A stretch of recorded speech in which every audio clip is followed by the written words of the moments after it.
second graders. So this week we're talking about rhythm and sound, and last week we kind of got introduced to that and started learning about how sounds can be related to art.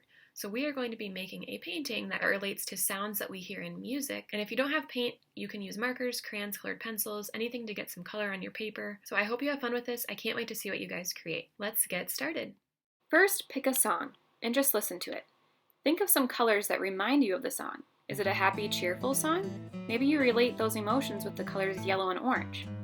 Is it a sad or lonely song? Maybe you relate those emotions to gray and blue colors.